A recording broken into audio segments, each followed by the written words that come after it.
Durante 3 décadas, comenzando en los años 70, las mujeres de Melbourne, Australia, fueron víctimas de un depredador sexual que las acechaba. Se trataba de Peter Dupas, un hombre con serios desequilibrios mentales que, aun habiendo crecido en un hogar amoroso, poseía una naturaleza malvada desde su nacimiento. En relación a las justificaciones que dio, la única declaración confiable que hizo es que todas las agresiones sexuales que llevó a cabo fueron motivadas por un impulso irresistible. Descrito por quien lideró la investigación de uno de sus crímenes como una persona malvada y fría, se ha destacado como uno de los asesinos en serie más conocidos del siglo XX. Pero antes de adentrarnos de lleno en el caso de hoy, les doy las gracias por estar un día más en el canal y recordarles que se suscriban y activen la campanita para recibir la notificación cada vez que suba un vídeo nuevo. No me lío más y vamos allá con el caso de Peter Dupas, esto es Sumario Criminal.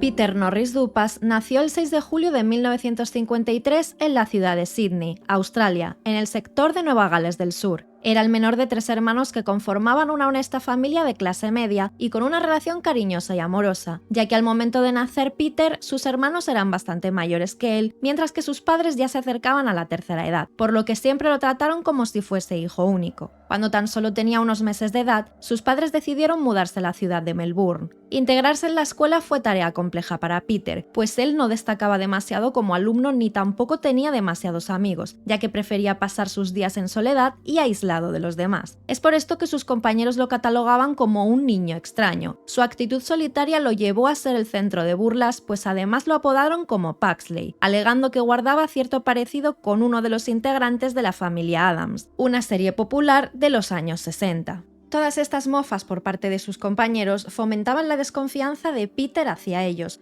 lo que hacía que se alejara cada vez más hasta finalmente convertirse en el típico muchacho que, aparte de no tener un buen rendimiento académico, permanecía aislado y no socializaba con sus compañeros. Ya en su adolescencia, con 15 años, Peter cursaba la secundaria en el Waverley High School, ubicado al este de los suburbios de Mount Waverley, en Melbourne. El 3 de octubre de 1968, la vida de Peter dio un trágico e inesperado giro. Vestía su uniforme escolar cuando decidió visitar a una vecina de 27 años a quien le pediría un cuchillo diciéndole que lo necesitaba para pelar unas verduras. Sin embargo, algo perturbador ocurrió en la mente de Peter, alterando su comportamiento de forma drástica y violenta. Cuando su vecina abrió la puerta, el joven le solicitó el cuchillo con un tono de voz tembloroso. No obstante, después de pronunciar esas palabras, Peter se abalanzó sobre ella de manera frenética y despiadada para después asestarle varias puñaladas en el estómago, seguido de las manos, la cara y el cuello, mientras su víctima intentaba defenderse. La víctima sobrevivió al ataque y más tarde relataría a las autoridades que mientras Peter la atacaba, decía: «Es demasiado tarde, ya no puedo parar, ellos me encerrarán». Tras esta agresión, Peter fue detenido por las autoridades y al ser interrogado afirmó no tener conocimiento del motivo por el cual había atacado a su vecina, alegando no recordar nada después de tomar el cuchillo en sus manos. Posteriormente, el joven fue sometido a un proceso judicial que resultó en una sentencia de 18 meses con derecho a libertad condicional. Además, se le ordenó someterse a una evaluación en el Hospital Psiquiátrico Larundel, donde recibiría el tratamiento adecuado y una atención cercana por parte de los profesionales de la salud mental. 2 semanas después de su ingreso, los médicos consideraron que su condición permitía darle el alta hospitalaria. Sin embargo, esto no significaba que Peter quedaría libre de toda responsabilidad, pues continuaría recibiendo tratamiento como paciente externo, con el objetivo de brindarle el apoyo necesario para su recuperación y rehabilitación. En octubre de 1969, un año después de lo ocurrido, otra agresión fue notificada a las autoridades, y es que un sombrío incidente sacudió la tranquilidad del hospital de Austin, más precisamente en la morgue, donde los cuerpos de 2 ancianas fueron encontrados mutilados. Las autoridades encargadas de investigar este suceso no tardaron en sospechar que el responsable de tan repugnante acto podía ser Peter Dupas, pues las heridas infligidas a los cuerpos de la morgue presentaban una naturaleza similar a las que Peter había causado previamente al atacar a su vecina un año atrás. A pesar de que todos los indicios apuntaban de manera inquietante hacia Peter, no se le pudo involucrar de forma directa con este incidente. Al pasar los años se percibía un cambio positivo en la personalidad de Peter, quien ahora tenía 20 años. Sin embargo, el 5 de noviembre de 1973, una mujer casada fue víctima de un oscuro incidente en el que nuevamente Peter Dupas estuvo involucrado. Todo comenzó cuando Peter se acercó a ella, solicitando ayuda para arreglar su vehículo. La mujer mostró buena disposición para ayudar y se disponía a buscar un destornillador mientras Peter esperaba pacientemente. Sin embargo, ella nunca imaginaría que su acto de amabilidad se transformaría en una pesadilla. Peter se escondió dentro de la casa mientras la mujer buscaba la herramienta. A traición y mientras se empuñaba un cuchillo, Peter amenazó a la mujer, quien se encontraba indefensa. En la casa también estaba presente un bebé de solo 18 meses. Peter ató a la mujer para evitar que se resistiera y la llevó a su cama, donde la agredió sexualmente. No era la primera vez que Peter hacía algo así, y cada vez se sentía más atraído por la violencia. Sus crímenes se volvían cada vez más frecuentes, y a pesar de que él ya había estado en prisión durante varios meses, esto no parecía importarle, ya que siempre buscaba una nueva víctima después de ser liberado. Durante varias semanas, Peter intentó poner en práctica esta estrategia en diversos momentos, aunque en algunas ocasiones solo conseguía hacerse con dinero. En esos días, el sargento Ian Armstrong decidió tomar la responsabilidad de investigar la agresión sexual de aquella mujer y después de un arduo trabajo policial, el 30 de noviembre de 1973, Peter Dupas fue de nuevo detenido e interrogado. Después del interrogatorio fue declarado culpable de y el juez John Leckie dictó su veredicto final, condenando a Peter a 9 años de prisión. A la agresión sexual perpetrada contra la mujer casada en su propio hogar se le sumó el hecho de haber puesto en peligro la vida del bebé de 18 meses, ya que Peter amenazó con hacerle daño a su hijo si la víctima se resistía a la agresión. Durante su estancia en prisión, Peter también fue sometido a muchos tratamientos psicológicos, pero ninguno de ellos resultó. El reconocido doctor Allen Bartholomew, que analizó detenidamente a Peter, le diagnosticó un trastorno psicosexual, algo que Peter negaba rotundamente, lo que lo convertía en un depredador sexual muy peligroso. Después de cumplir 5 años tras las rejas, el 4 de septiembre de 1979, Peter fue puesto en libertad. Sin embargo, la sociedad no tardaría en verse afectada por su regreso a las calles, pues tan solo 2 semanas después de su liberación, atacó a 4 mujeres a la vez, a quienes dejaría marcadas por el resto de sus vidas. Para esta ocasión, Peter se armó con un cuchillo y cubrió su rostro con un pasamontañas. El ataque tuvo lugar en un baño público en la localidad de Frankston, donde Peter agredió a una de las mujeres mientras obligaba a las otras 3 a mirar, pero una de ellas se resistió mientras las otras lograban escapar, por lo que Peter la apuñaló y huyó. La intervención policial no se hizo esperar y Peter fue arrestado sin demora. Fue llevado a la jefatura policial una vez más para ser interrogado. Para Peter esto ya se había convertido en una rutina, por lo que no se mostraba nervioso ante el interrogatorio. Es más, no dudó en confesar todos los crímenes que había cometido. En este interrogatorio afirmó que llevaba más de 6 años con estas ideas en su cabeza y que simplemente no sabía por qué lo hacía. La revelación de Peter dejó estupefactos a los investigadores, quienes buscaban desentrañar los misterios que rodeaban la mente y los impulsos de este peligroso criminal. Cómo un ser humano podía caer en una espiral de violencia descontrolada y no encontrar el freno para detenerse era un enigma que los especialistas en el campo de la psicología criminal ansiaban resolver. Fue el 28 de febrero de 1980 cuando el juez Leo Lazarus tomó una decisión crucial en el caso de Peter Dupas. Después de un proceso judicial, el veredicto fue emitido y Peter fue sentenciado a cumplir 6 años y medio de prisión. No obstante, esta sentencia no fue bien recibida por los fiscales, quienes consideraron que era demasiado indulgente, especialmente porque este ya era el segundo encarcelamiento de Peter. Transcurrieron 5 años hasta que llegó el 27 de febrero de 1985, el día en que Peter fue puesto en libertad una vez más. Sin embargo, esta liberación no supuso su reinserción o rehabilitación, sino que tristemente, apenas un mes después, volvió a cometer otro repugnante acto. La víctima en esta ocasión era una chica de tan solo 21 años que se encontraba en la playa de Blairgowrie, una localidad ubicada en Escocia. Peter acechó en silencio, siguiendo a la chica mientras se dirigía a su vehículo. En ese momento, él la abordó y tras someterla la empujó dentro del coche, donde la sodomizó.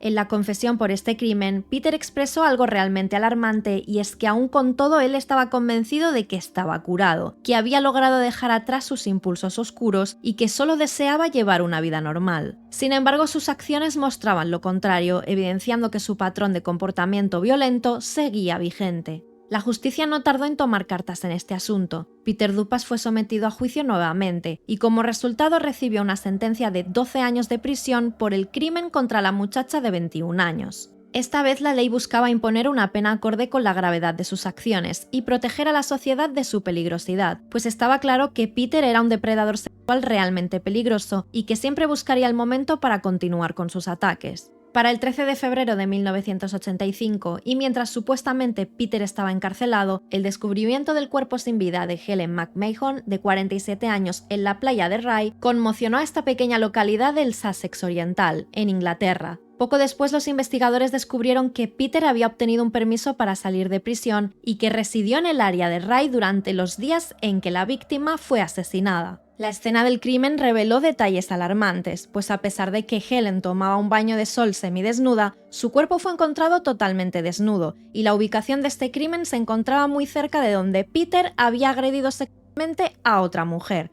lo que los llevó a levantar sospechas sobre la participación de Peter en ambos casos. En 1987, mientras Peter seguía cumpliendo condena en la prisión de Castlemaine, sorprendentemente contrajo matrimonio con una mujer llamada Grace McConnell, una enfermera 16 años mayor que Peter. Tras 7 años de someterse a terapias y programas de rehabilitación en prisión, de nuevo fue liberado el 3 de marzo de 1992. Sin embargo, y a pesar de los esfuerzos por reformarse, sus tendencias criminales no tardaron en resurgir, lo que lo llevó nuevamente a encontrarse en problemas con la ley. Tras cometer un nuevo delito, Peter fue condenado a cumplir una breve pena de prisión, de la que salió en libertad en 1996. Durante ese tiempo, su esposa Grace lo había abandonado. A pesar de las dificultades que enfrentaba, Peter logró conseguir empleo en una fábrica. Esta oportunidad laboral le brindó una forma de sustento y una vía para reintegrarse en la sociedad. Aunque había cometido errores graves en su pasado, ahora se encontraba en un punto de inflexión, donde la posibilidad de una vida normal y libre de delitos estaba al alcance de sus manos. Pero el 4 de octubre de 1997, Margaret Maher, una prostituta local de 40 años, se convirtió en víctima de secuestro y asesinato a manos de Peter. Este fue un hallazgo desgarrador para quien encontró el cuerpo sin vida de Margaret, un hombre que recogía latas de aluminio cerca de la carretera de Clifford, en Somerton. El cuerpo de Margaret yacía cubierto por una caja de cartón, como si alguien hubiera tratado de ocultar el terrible destino que le había sido impuesto. La autopsia reveló que Margaret mostraba varios signos de tortura en su cuerpo, y además se evidenciaba que la mujer había tratado de luchar por su vida. El horror alcanzaría su magnitud cuando se descubrió que el seno izquierdo de la víctima había sido amputado y colocado en su propia boca. Dicha muestra de crueldad revelaba que Peter había cambiado la forma de perpetrar sus crímenes, pues ya no se conformaba con agredir sexualmente a sus víctimas. Tras 4 semanas de aparente pausa, Peter volvió a actuar. El 1 de noviembre de 1997, Mersina Halbachis, una joven de 25 años, se encontraba visitando la tumba de su abuela en el cementerio Faulkner, ubicado en el norte de Melbourne. Mientras se arrodillaba para arreglar un adorno floral, Peter la atacó inesperadamente. La ausencia de Mersina en una reunión alertó a su prometido, quien de inmediato contactó a las autoridades y rápidamente se inició la búsqueda. Sin embargo, no fue hasta el 5 de noviembre que su cuerpo fue descubierto, pues fue el propio novio de Mersina quien la encontró en una tumba rodeada de flores. La autopsia realizada reveló que Peter la atacó mientras Mersina se encontraba de rodillas, le subió la ropa por encima de la cabeza para inmovilizarla y acto seguido la apuñaló un total de 87 veces en sus rodillas, cuello y senos, pero la mayoría de las heridas se centraron en sus senos.